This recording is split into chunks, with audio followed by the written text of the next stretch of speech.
صدق اللہ و صدق رسول اللہ صلی اللہ علیہ وسلم کثیرا۔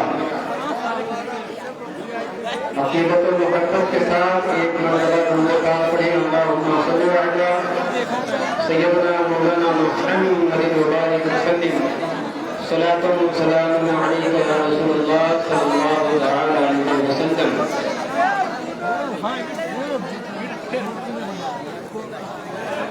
حضرت ابو ہریرہ رضی اللہ عنہ بیان فرماتے ہیں کہ اللہ کے رسول سید اعظم صلی اللہ علیہ وسلم نے فرمایا کہ اللہ تبارک و تعالیٰ فرماتا ہے کہ جس نے میرے کسی بڑی سے دشمنی کی اس سے میرا اعلان جنگ ہے۔ اور آگے اللہ تبارک و تعالیٰ فرماتا ہے کہ بندہ سب سے زیادہ میرا قرب فرائض اعمال کے ذریعے پاتا رہتا ہے، اور پھر وہ مسلسل نوافل کے ذریعے میرا قرب حاصل کرتا رہتا ہے، یہاں تک کہ میں اس سے محبت کرنے لگا۔ اور جب میں اسے اپنا محبوب بنا لیتا ہوں تو میں اس کے کان بن جاتا ہوں جس سے وہ سنتا ہے، اس کی آنکھ بن جاتا ہوں جس سے وہ دیکھتا ہے، اس کے ہاتھ اور اگر وہ میری بارگاہ میں کسی چیز کا سوال کرتا ہے تو میں اسے عطا کرتا ہوں، اور اگر وہ مجھ سے کسی چیز کی پناہ مانگتا ہے تو میں اس کی حفاظت کرتا ہوں۔ آج کا یہ پروگرام ہندوستان کے راجا ہم سب کے خواجہ معین الدین چشتی اجمیری سنجری رضی اللہ تعالیٰ عنہ کی نسبت سے رکھا گیا ہے۔ آپ نے سنا ہوگا کہ سرکار غریب نواز ہندوستان آئے، اور آنے کے بعد ہندوستان کی سرزمین پر مذہب اسلام کی وہ اشاعت کی، مذہب اسلام کی وہ خدمت کی کہ جیسی خدمت ہمیں ہندوستان میں کسی اور کی نظر نہیں آتی۔ کبھی آپ نے سوچا ہے کہ ایک مرد کلندر ہندوستان میں آتا ہے، اپنے ساتھ صرف 40 افراد کو لے کر آتا ہے، اور اس کا مقابلہ کس سے ہے؟ بڑے بڑے راجاؤں سے اس کا مقابلہ ہے، رائے پتھورا جیسا راجا سے ان کا مقابلہ ہے، جس کے پاس 3 لاکھ، مگر پھر بھی جب مارکا آتا ہے، جب مقابلہ ہوتا ہے، جب توازن ہوتا ہے، تو حضور غریب نواز کامیاب ہوتے نظر آتے ہیں۔ حضور غریب نواز اسلام کے پرچم کو لہراتے نظر آتے ہیں۔ وجہ کیا ہے؟ وجہ یہ ہے کہ پیغمبر اسلام جب ہمارے غریب نواز کو ہندوستان بھیجتے ہیں تو یہاں کا راجا بنا کر بھیجتے ہیں۔ اللہ کی مدد بھی شامل حال ہوتی ہے، مصطفیٰ کا کرم بھی شامل حال ہوتا ہے۔ یہی وجہ ہے کہ جب سرکار غریب نواز ہندوستان میں آتے ہیں تو آپ کے کردار کو دیکھ کر پورا مجمع اسلام کو قبول کر لیتا ہے۔ اگر وہ آتے اور لوگوں کو حدیثیں بتاتے، قرآن کی آیتیں بتاتے، تو لوگ ماننے کے لیے تیار نہ ہوتے، اس لیے کہ جو قوم خدا کو نہیں مانتی، اللہ کے رسول کو نہیں مانتی، وہ قرآن و حدیث کو بھی ماننے کے لیے تیار نہیں ہوگی۔ اسی لیے اللہ تبارک و تعالیٰ جب انبیاء کرام کو بھیجتا ہے تو معجزے کے ساتھ بھیجتا ہے، طاقت کے ساتھ بھیجتا ہے، پاور کے ساتھ بھیجتا ہے، اور یہ تسلیم کرنے پر راضی ہو جاتی ہے کہ یقیناً ان کا مذہب سچا ہے، یقیناً ان کا رسول سچا ہے، یقیناً परवरदिगार सच्चा है। वरना आप हदीस बताते रहिए, कुरान बताते रहिए, एक गैर मुस्लिम उसको मानने के लिए तैयार नहीं है। ख्वाजा गरीब नवाज की बारगाह में एक औरत आई जिसकी गाय मर गई थी, जिसके गाय के जरिए उसकी जिंदगी चलती थी, उसकी रोजी रोटी एक गाय थी जिसकी वजह से उसकी जिंदगी चला करती थी, वो मर गई। सरकारे गरीब नवाज की बारगाह में रोने लगी, गिड़गिड़ाने लगी, तो सरकारे गरीब नवाज ने उस गाय को जिंदा कर दिया। जब उस बूढ़ी औरत ने गरीब नवाज की इस करामत को देखा तो उसने इस्लाम कबूल कर लिया।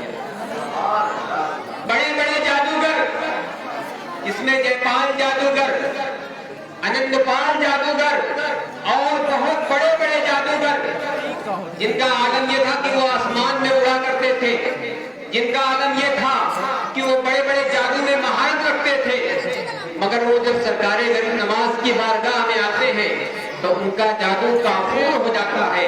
जब उनका जादू काफूर हो जाता है तो वो भी ये मानने पर मजबूर हो जाते हैं कि ये मर्दे कलंदर जादूगर नहीं है बल्कि अल्लाह का भेजा हुआ वली है, और वो भी इस्लाम को कबूल कर लेते हैं।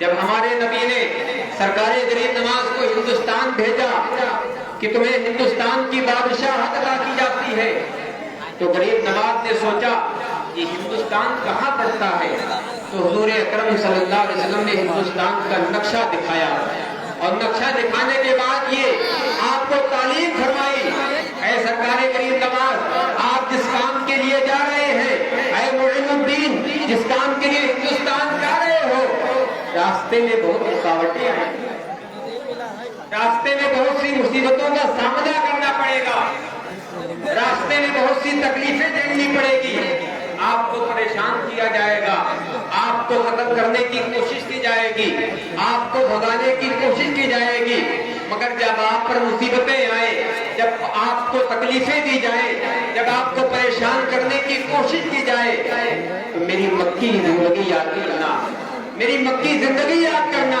हुजूर अकरम सल्लल्लाहु अलैहि वसल्लम ने जब बचपन को गुजारा और बचपन को गुजारने के बाद जवानी में कदम रखा, जब आपकी 40 साल की उम्र होती है, हाल ये था कि लोग आपको सच्चा कहते थे, हाल ये था कि लोग आपको अमीन कहते थे।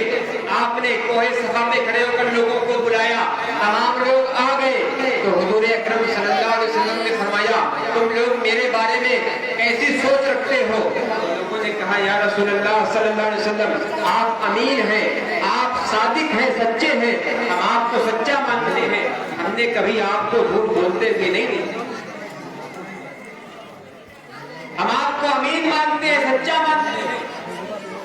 हमने देखा कि आपका बचपना लाजवाब है, हमने देखा कि आपकी जवानी लाजवाब है, आपकी जवानी का भी कोई जवाब नहीं है, आपके बचपने का भी कोई जवाब नहीं है।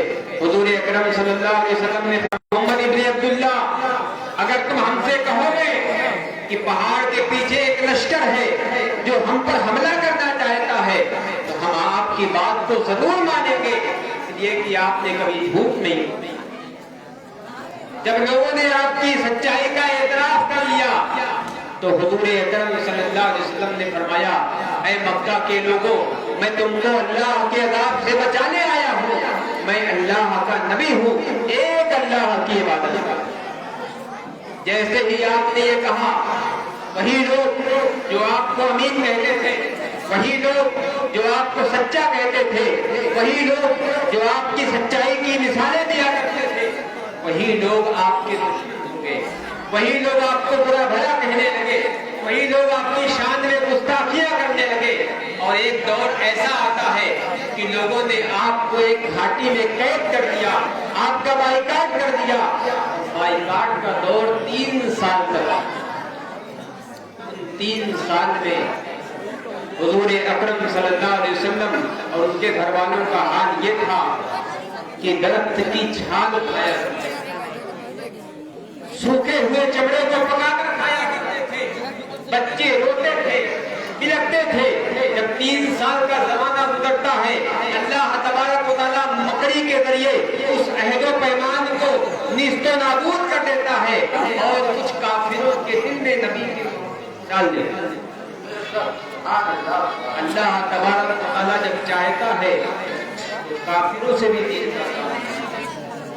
कुछ काफिरों के दिल में हुजूर अकरम सल्लल्लाहु अलैहि वसल्लम ने नबी की मोहब्बत को डाल दिया।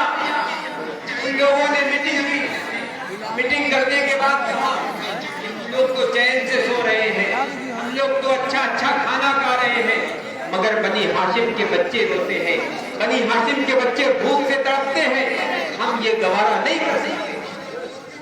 और फिर उन्होंने 3 साल की मुद्दत होने के बाद हुजूर अकरम सल्लल्लाहु अलैहि वसल्लम के तमाम खानदान वालों को शोबे अबी तालिब से बाहर। तो हमारे नबी पर भी ये गवाया कि आपको परेशान किया गया, आपके घर वालों को परेशान किया गया, आपके खानदान वालों को परेशान किया गया। तो हुजूर सरकारे गरीब नवाज से भी हुजूर अकरम सल्लल्लाहु अलैहि वसल्लम ने फरमाया जब हिंदुस्तान जाने में, हिंदुस्तान पहुंचने के बाद अगर कोई मुसीबत आ जाए तो अपने नबी की मक्की जिंदगी को याद करना। और यही हुआ, सल्लल्लाहु अलैहि वसल्लम को कत्ल करने की कोशिश की गई, भगाने की कोशिश की गई, जादू के जरिए पसपा करने की कोशिश की गई, मगर हुजूर गरीब नवाज ने नबी के उसमें हसना को सामने रखा, ईमान की दौलत को सामने रखा, अपने किरदार को सामने रखा। जो लोग आते थे आपके दुश्मन, जो लोग कुफ्र की हालत में आते थे, कलमा पढ़ के मुसलमान हो जाया करते थे। और आज गरीब नवाज ही का फायदा है, आज हम ईमान जैसी दौलत से सरकार। अगर हम रोजाना गरीब नवाज का जिक्र करें, उनका तस्करा करें, उनकी तारीफों का उसी बयान करें, फिर भी हम एहसान का बदला नहीं। जो मुसीबतें, जो तकलीफें गरीब नवाज ने हमारे लिए झेली है, अगर वो हम पर पड़े तो हमारा दिल चकनाचूर हो जाए, हमारे हौसले पस्त हो जाए। मगर ये गरीब नवाज है, इनको सरकारे दो आलम सल्लल्लाहु अलैहि वसल्लम ने हिंदुस्तान का राजा बनाकर भेजा है। जब वो हिंदुस्तान से तशरीफ लाते हैं तो तकरीबन 90 लाख लोगों को कलमा पढ़ाकर मुसलमान, 90 लाख लोगों को कलमा पढ़ाकर मुसलमान बना देते हैं। और किरदार ऐसा है कि कोई आपको कत्ल करने आता है तो आप उससे कहते हैं आओ आओ, इस काम के लिए आए हो चले आओ, इस काम के लिए आए हो चले आओ। खंजर लेके आए हो ना, जहर आलूद खंजर है ना, लेके आओ, मुझे कत्ल कर दो।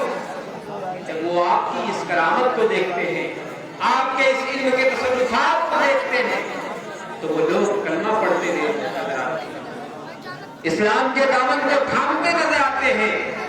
याद रखिए, जब हिंदुस्तान में गरीब नवाज की दरगाह पर जाइए, आला हज़रत ने अपनी किताब में 44 जगह ऐसी लिखी है जहां पर अगर दिल से दुआएं मांगी जाए, सिद्क दिल से दुआएं मांगी जाए, अल्लाह तबारक व तआला जरूर कबूल फरमाए।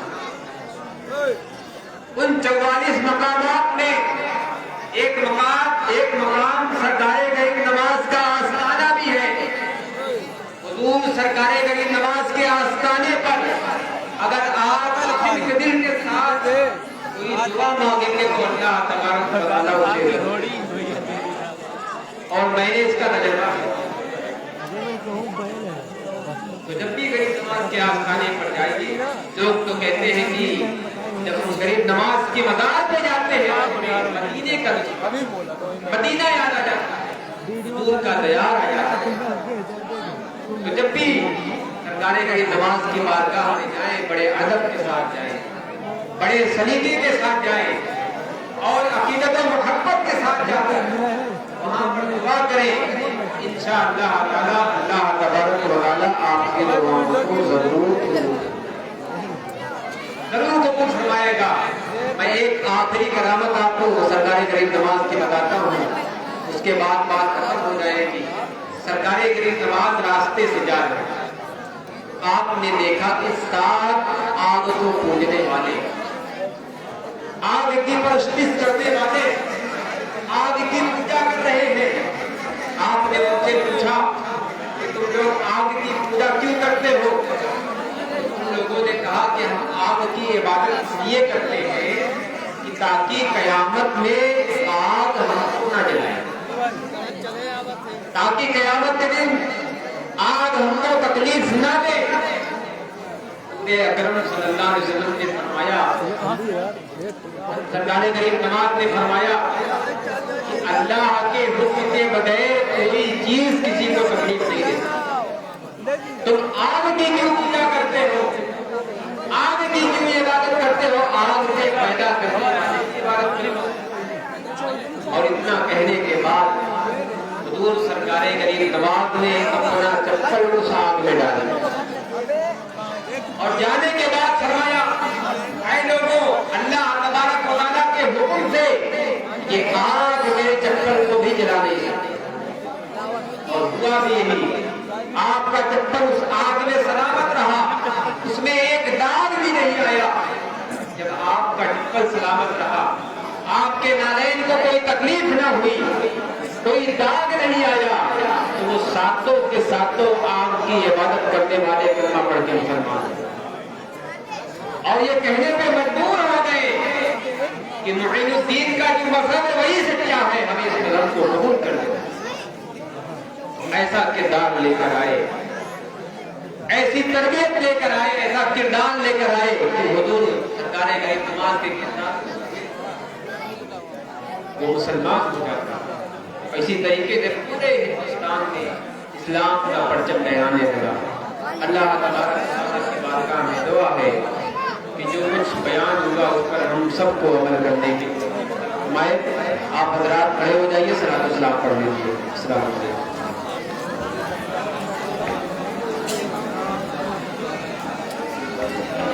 मुस्तफा जान रहे मत पिला समय कद में हिदायत जिसको बेचैन रखता उम्मत का गम में तो बद पर रहा जिसका यकसा करम वो हबीब खुदा वो सभी हम सहरदारे हम ताजदारे हम नौबहारे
صلى الله تعالى عليه وسلم. اللهم صل على سيدنا مولانا محمد وآله وسلم صلاة وسلام عليك يا رسول الله صلى الله تعالى عليه وسلم.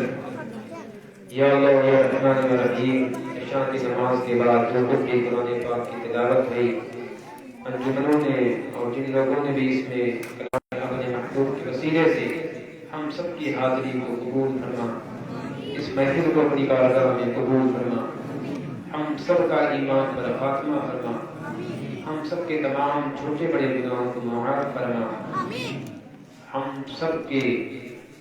سب کو نیک عمل کرنے کی توفیق عطا فرما۔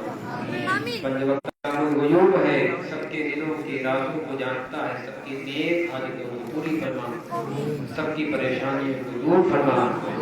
اس محفل کو رچانے اور بسانے میں جن لوگوں نے بھی دامے دلمے قدمے سکنے کسی بھی طرح سے حصہ لیا، ان کو اس کا بہترین اجر عطا سے بچا، جہنم کے عذاب سے بچا، محشر کے عذاب سے بچا، ہم سب کو دنیا کے عذاب سے بچا، عالم اسلام کے تمام